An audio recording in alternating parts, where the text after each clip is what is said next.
Hello guys, welcome to my YouTube channel. Today I'll be talking about site analysis part 2. I already have a video on site analysis. You can check my page, like this video, share this video, subscribe. Now, site analysis is a very crucial part of any design process. And as a professional or a student or a graduate, you must have an in-depth knowledge of site analysis. The reason why it is called site analysis is because you have to analyze your site.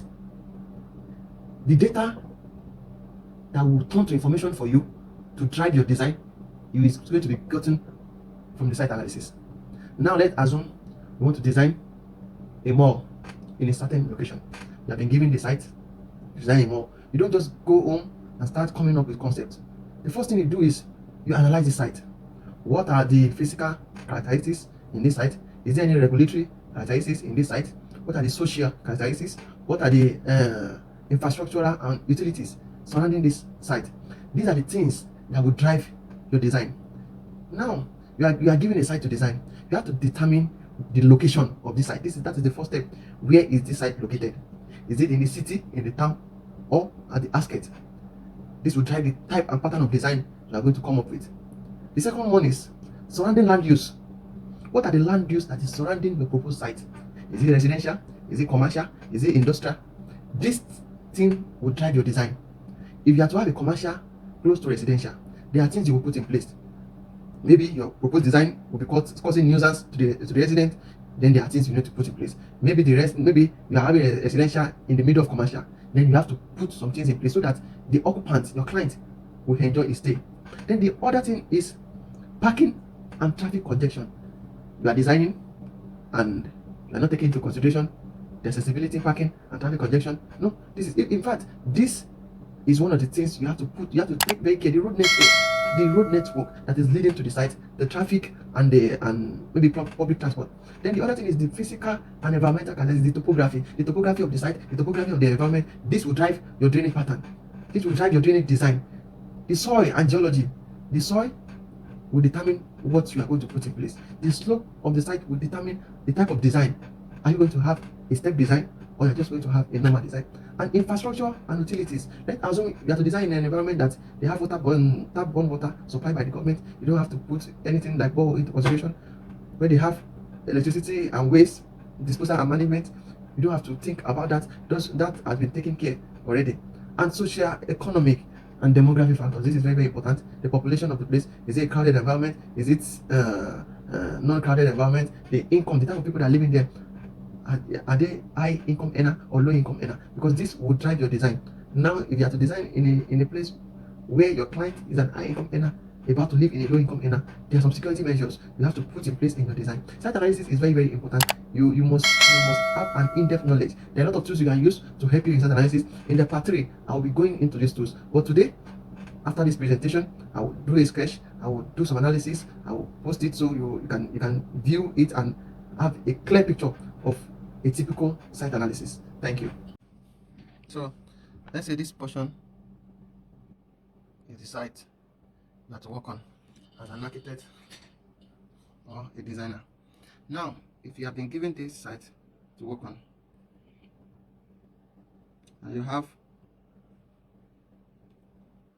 been given this site, what you need to do is, after you've gotten to site, to determine all the variables, you have to determine the north point of this project. Now, this is going to be the north point. This is going to be the north point.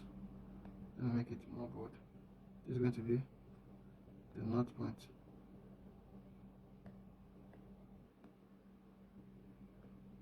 So this will be the north. So if this is the north, this is going to be the east, west, and south. So with this type of orientation now, the prevailing wind is coming from the west. And if you can see, the site is serviced by 2 roads. The major road by the side, which is here, the major road here, and the minor road here.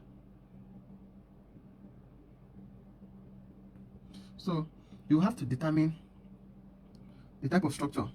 You can see here, this is a private school. It is boldly written. This is a private school. Yeah. That means you are having public use here.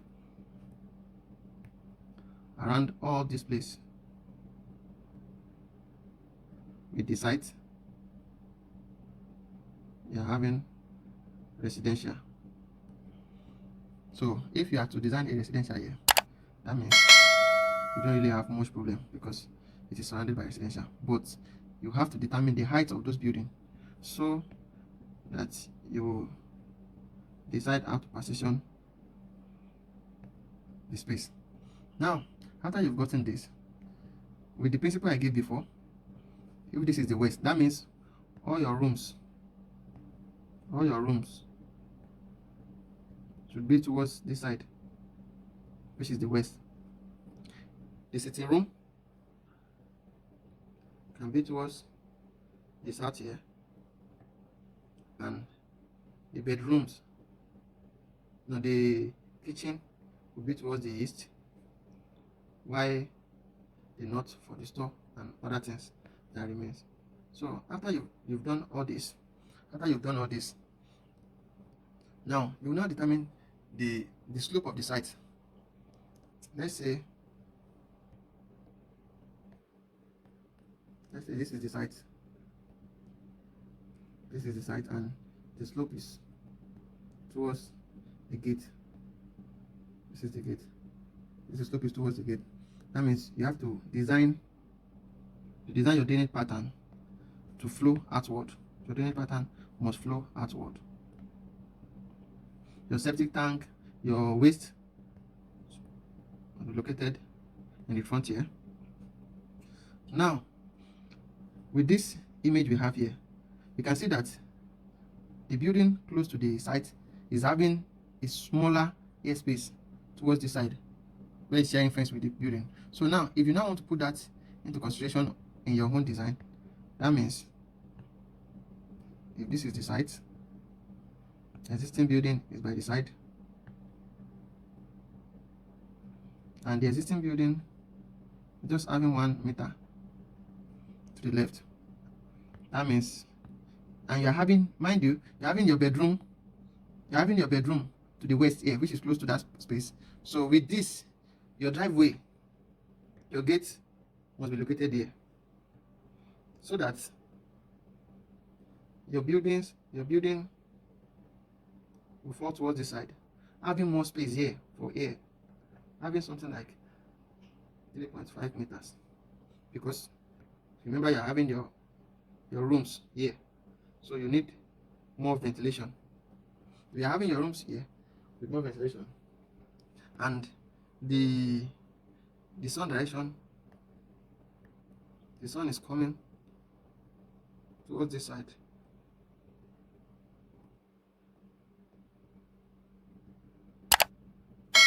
That means the sun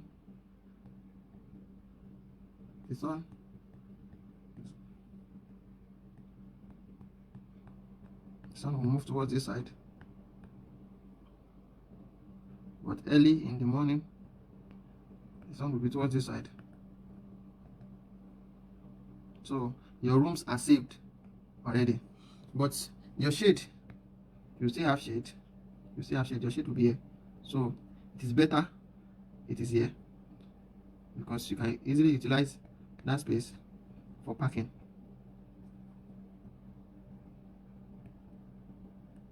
For car park, so without even making provision for that, and with these other facilities that you need in the compound, you can make use of this rear space. So now let's now go to the landscape aspect of this design. The landscape aspect of this design, with what we have on the site, you now want to plant, and you want your planting not to block the ventilation for the bedroom. Remind you, our bedroom is here, our bedrooms are here, and you don't want your planting, this is the gate, you don't want your planting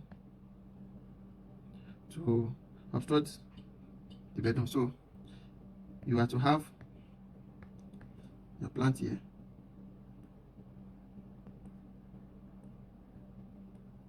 and you can have trees, bigger ones here, and also you can have trees here. Do you know why? You don't really need trees here, but if you want to, do you know why you have these trees? When it is noon and the wind is blowing towards this direction, these trees here will serve as a barrier for the wind not to pass the house. So the wind is going to recirculate here and effectively enters these rooms. Enters this room, which is you are going to have all round coolness in the rooms. Now here, the reason why you need it here is this sitting room, the main lounge, might be very warm in the afternoon because of the direction of the sun as it's shown here. So these ones will help to reduce the impact of the sun, to help to reduce the impact of the sun, this decrease towards the sitting room. So, and in the evening, this will generate breeze for the sitting room. So here that we have kitchen, store, and the rest, wind will still be coming from here back, as this is holding the wind back, and the kitchen does not really need. So with this, you are good to go. You cannot start, you cannot go and come up with your design. If you have any question, you can drop it in the comment section, like my video, share, and if there's anything you don't understand, kindly draw my attention to it, as I have like 3 slides I used to explain.